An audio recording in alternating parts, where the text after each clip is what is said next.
Quando hai un clan che opera sul tuo territorio, il primo danno che ti fa è costruire il sospetto. Non credi che l'altro sia bravo, che ce l'abbia fatta realmente. E penso che dobbiamo stare molto attenti, perché certe leve la camorra non se l'è inventata perché le ha studiate, ma perché sono il cancro del sistema economico nel quale viviamo. E credo che se noi non ci ripensiamo nel sistema economico, faremo anche molta difficoltà a toglierci di dosso il sistema della criminalità organizzata.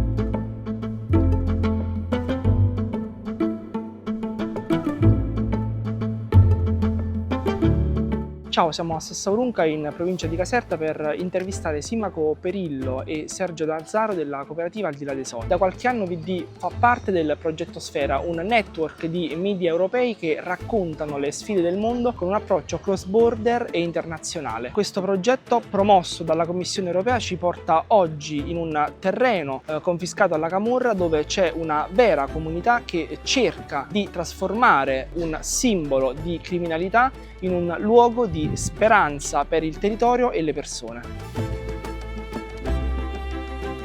Sono Simaco Perillo, legale rappresentante della cooperativa sociale Al di là dei Sogni. Gestiamo un bene confiscato alla camorra in provincia di Caserta, a Maiano di Sassaurunca, che consta di 17 ettari di terreno. Noi ci occupiamo del disagio adulto a 360 gradi e quindi sono persone che vengono dall'area della salute mentale, della tossicodipendenza, della riabilitazione, del mondo del carcere, del mondo della migrazione, e da lì proviamo a costruire un progetto di speranza. È sicuramente un lavoro complicato, devi entrare nell'idea che non tutto succederà per come l'hai pensato, perché tu puoi preparare qualcuno all'esame, ma il giorno dell'esame tu non ci sei, deve andarci la persona e deve inventarsi il suo modo per essere promosso, per potercela fare. Amiamo dire che abbiamo una funzione ringhiera, loro si appoggiano su di noi, siamo lì fermi a rendergli meno pesante quel gradino da salire, e da lì poi scopri che le persone hanno un'energia enorme, hanno una voglia enorme di rivivere, di essere felici.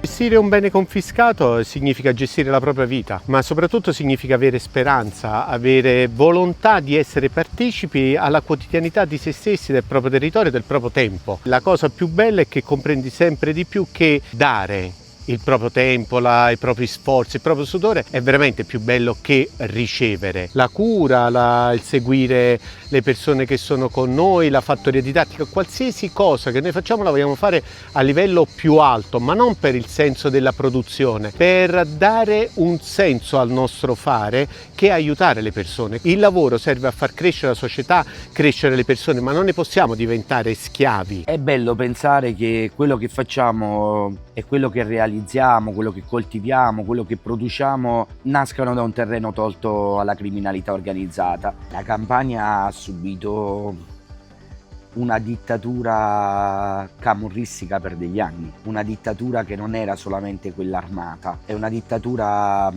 culturale, una dittatura sociale, un modo di guardare la vita. Quando hai un clan che opera sul tuo territorio, il primo danno che ti fa è costruire il sospetto. Non credi che l'altro sia bravo, che ce l'abbia fatta realmente. Immagini sempre che in qualche modo ci sia qualcosa sotto, perché te l'hanno insegnato, perché ti hanno spiegato che non poteva funzionare, perché siamo del sud, perché la vita va in questo modo. Siamo ancora molto impregnati di questo sistema culturale, quasi col fascino del camorrista, dove prendere parte o comunque ricoprire quel ruolo significa essere furbi, scaltri, capaci. E penso che dobbiamo stare molto attenti, perché certe leve la camorra non se l'è inventata perché le ha studiate, ma perché sono il cancro del sistema economico nel quale viviamo, perché questa roba è insita nel sistema capitalistico, e credo che se noi non ci ripensiamo nel sistema economico faremo anche molta difficoltà a toglierci di dosso il sistema della criminalità organizzata.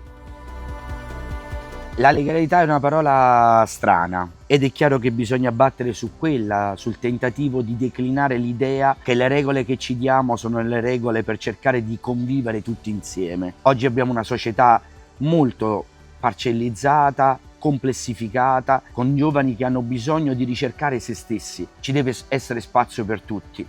E allora non bisogna evadere le regole, ma in qualche modo costruire un'idea di giustizia sociale e combattere quelle regole che tolgono la libertà dei diritti alle persone.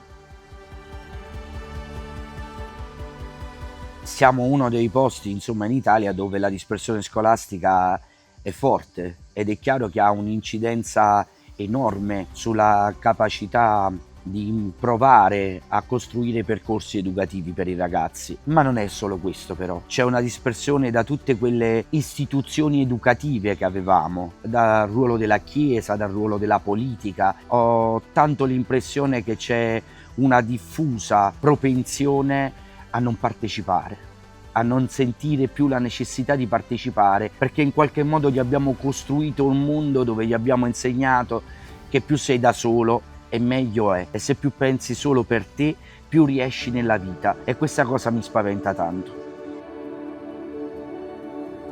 Che cos'è poi la mafia? Un sistema violento di arroganza che rimane nei rapporti nella società continuatamente. E allora c'è bisogno di uno sforzo collettivo per andare oltre la paura quotidiana che rimani povero, che non ti aiuta nessuno, che ti vogliono male. Riscoprirsi rete di relazioni. Si parla tantissimo di aree interne. Le aree interne che cos'è? La possibilità non solo di avere un turismo che si sposta, quindi è meno concentrato in certe parti, ma è un turismo di relazioni. Cioè vai da qualche parte e conosci delle persone che non conoscevi fino a poco prima, scambi le tue storie. Secondo me dovremmo immaginare un turismo dell'anima, ma vero, sincero. Secondo me però questi processi devono essere assolutamente accompagnati, perché devi avere i collegamenti, le stazioni vicine, gli autobus e quant'altro. Non si può vivere soltanto di buona volontà, perché noi qui abbiamo fatto restanza, si è rimasti. Questo dovrebbe essere un posto, non Milano con tutto il rispetto che va a 10.000 euro al metro quadro, ma dovrebbe andare a 30.000 euro al metro quadro la possibilità di stare nel verde, di avere il sole, di respirare aria pulita. È questa la follia, cioè tu oggi paghi al metro quadro per vivere nello smog perché hai servizi che sono lecitissimi, c'è qualcosa che non va nell'ordine proprio della società e delle nostre idee. Noi proviamo a fare il bastone nell'ingranaggio, a rompere un po' le scatole, a dire si può fare, e nel processo ci divertiamo pure.